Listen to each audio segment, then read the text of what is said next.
Isa sa tinalakay sa oral argument ng prosecution at defense ang hindi paglalagay ng dollar account ni Chief Justice Corona sa kanyang SALN. Kaugnay niya, makakapanayam natin si Professor Rowena Daroy Morales ng UP College of Law. Isa rin siyang litigation expert. Magandang umaga, Professor Daroy Morales.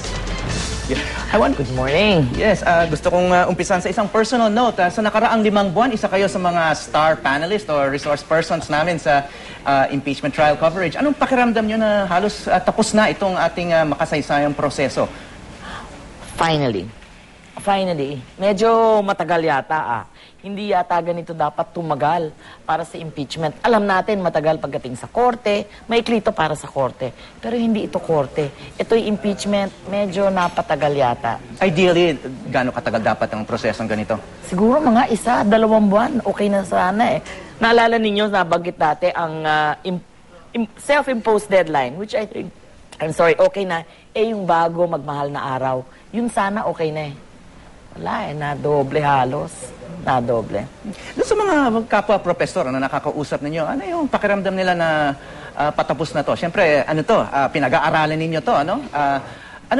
Relief? Are you tense or what? No, actually, ang pinag-uusapan, pag nagkasama-sama, mga abogado, no? Pati din, lalo na mga professor siguro, is kung acquittal, anong susunod?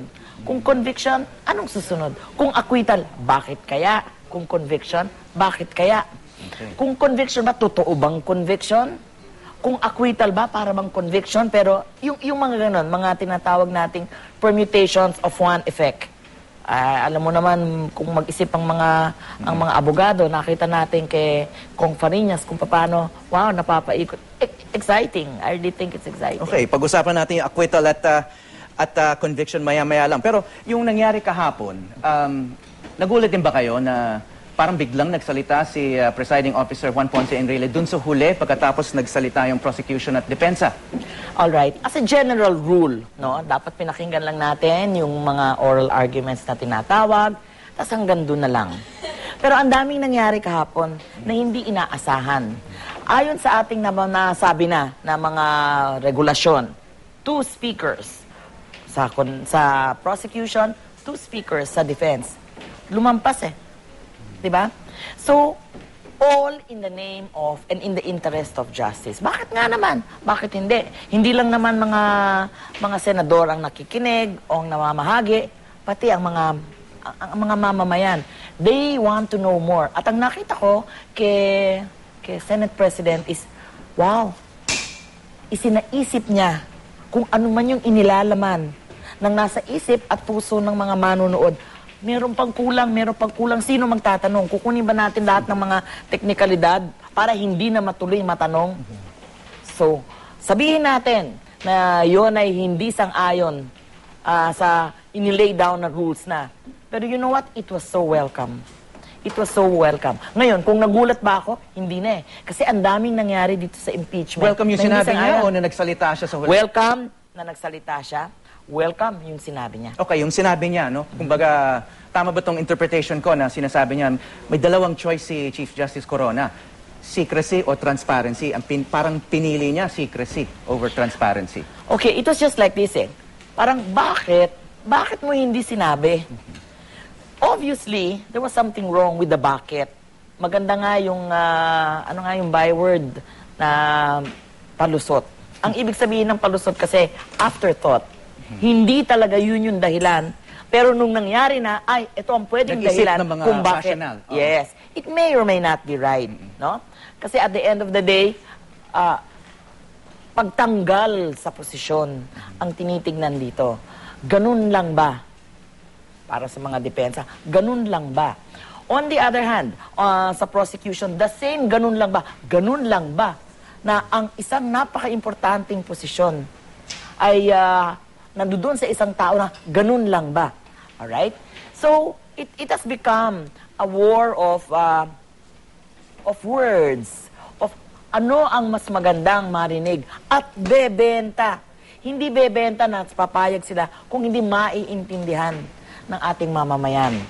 So, in that case, ang daming nangyari. Yung direct examination ni Chief Justice na actually, opening statement na naging direct examination, that's not usual. Alright? Ang daming hindi usual na nangyari dito na okay lang. Maski sa mga abogado na hindi naman kasama sa rules yan, okay lang. Dahil nga, impeachment court ito. Hindi ito striktong parang korte na yung rules of court, dapat talagang stricto. Kaya dapat maikli lang ito. Okay, parang naging law seminar in a way itong kahapon, no? Kasi pinag-usapan pa yung anong ibig sabihin ng kulpa, no? At saka dolo, no? Anong significance yan? Baka mga abogado na nagkaintindihan kahapon, eh. Okay. Una, medyo magge-general lang muna ako. Everybody is presumed to be in good faith. Okay? Kaya kung ikaw gusto mong magbintang ng isang tao in bad faith, kailangan patunayan mo. Kaya yun ang naging depensa. Marami tayong naririnig. Good faith. Meaning, wala akong intensyon na gumawa ng masama. Ito ang sabi ng batas, sumusunod lang ako. Kahit na sabihin natin ng epekto hindi maganda, sumusunod lang ako. Or, pwedeng ang batas yung tinatawag nating may issue ng moral o legal. Nabanggit ko na to dati, pero example, morally, tama ba ang magsugal? Alright. Pero meron tayong batas na pumapayag na pwede tayong magsugal. So kung ano yung naging moral, nagkaroon ng legal issue. Alright. Yan sa isipan ng mga maraming tao, pwede pang iffy na tinatawag natin. Culpa, fault. Yung sinabing mea culpa, hindi ibig sabihin I'm sorry. Ang ibig sabihin nun, my fault.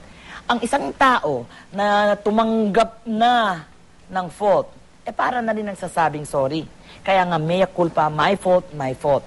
Sa batas, by the way, that is Latin, may kinalaman ang fault. Kung fault ang pinag-uusapan, parang kasalanan mo, may ginusto ka, alam mo na mali yung ginawa mo pa din. Iba yung ginawa mo, akala mo tama, kaya lang epekto. So yun ang pinag-uusapan kahapon. Yun kahapon. Kaya sinabi nga ni Rudy Fariñas na willful. Correct. Ibig sabihin, sinadya mo. Yes. Ang ibig sabihin ngayon ng dolo, yung nangyari na ginawa mo, okay, will you be held liable? Kung may culpa ba, may dolo ba? Kasi hindi lahat ng fault will result in a liability. Yun yung tinatawag natin. In this case, yun ang magiging issue. Kaya nga sinasabi ng depensa, sige, sabihin natin, may mga bagay na hindi nalagay sa salin. Sige, sabihin natin, hindi nalagay. Pero, is that enough? Will he be held liable for that in the way na, or in the sense na, dahil doon matatanggal siya sa posisyon?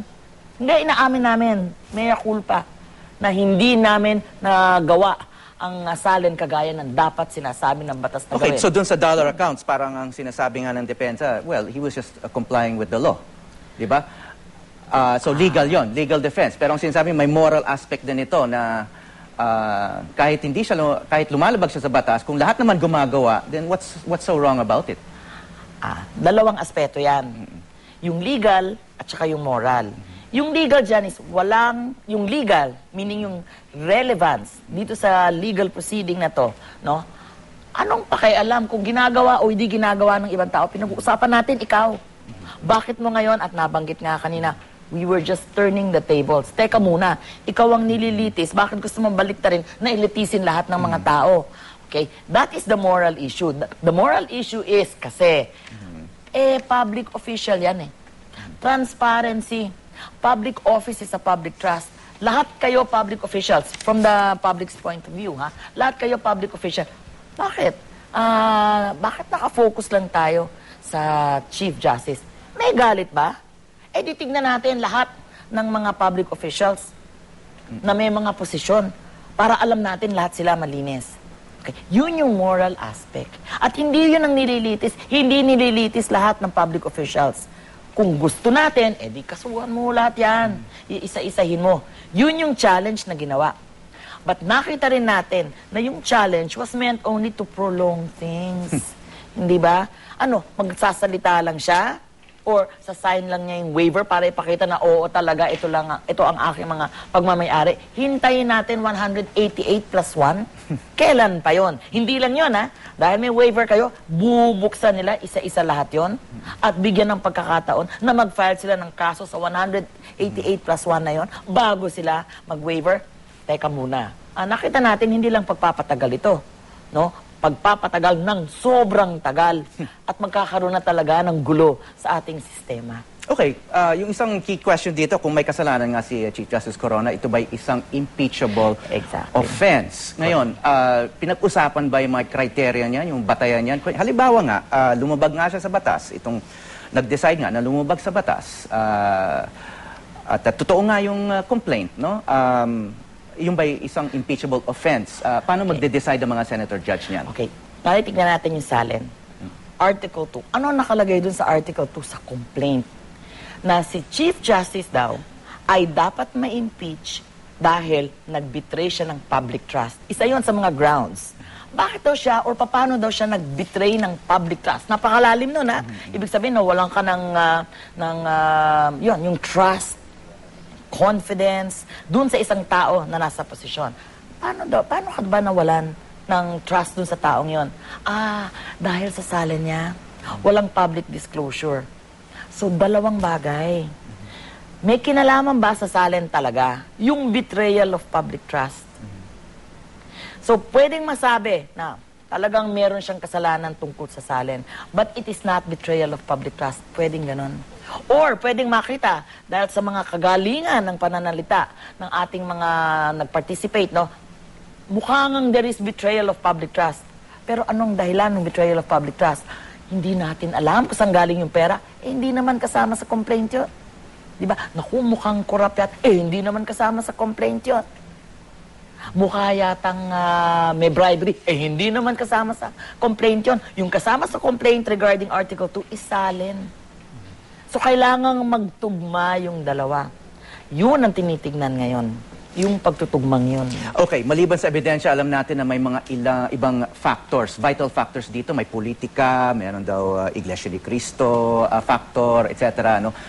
Anong analysis niyo dyan? Gaano kahalaga sa final analysis ng mga senator judge ang ebidensya versus the political factors? Alam mo, hindi sinabi Re-election, for example, 2013. Correct. Hindi sinabi sa ating rules, no? 50% dapat base sa evidence, 50% sa conscience. Wala. Basta on the basis of evidence and conscience. Hindi natin alam kung anong nasa isipan ng bawat senador, kung anong porsyento yan. Kaya mamayang hapon, mukhang kailangan natin pakinggan talaga yung kanilang mga eksplanasyon sa kanilang boto. Dahil may nakikita akong baka mangyari, no? Well, hanggang 2 minutes lang yan. Si Chief Justice, ginawa niya yan. Ang salbahe niyan, etc. Hindi yung salin, ang dami niyang pera, hindi ma-explain, bla bla. Kaya lang, hindi ata sapat yun para matanggal siya. In other words, kinonvict mo siya, kumbaga. Kinonvict mo siya sa lahat ng binintang sa kanya. Pero hindi mo siya kinonvict para matanggal siya sa posisyon. Pwedeng mangyari yun, and that will be considered an acquittal. Kaya napaka-importante sa isipan ng mga senador, yung betrayal of public trust na yun. Dalawa po, no? Yung grounds for impeachment na tinitingnan natin dito na nakalagay doon sa complaint. Betrayal of public trust at saka culpable violation of the Constitution. Kaya nabanggit yung culpa. From the word culpa, yung fault, culpable. Meaning, at may kinalaman yan sa dolo, kung ano man yung provision na yan ng Constitution na inilabag, yan ba ay grievous enough, grave enough, or may culpability ba para matanggal sa trabaho? Okay, napakinggan nyo yung mga testimonya, na-obserbahan nyo yung mga senator judge, narinig nyo yung mga ebidensya. Care to make a fearless forecast, conviction, or acquittal? No, I don't think I should do that. I don't think I should do that. Baka madisgrasya din tayo. Okay. Maraming salamat. Professor Rowena Daroy Morales.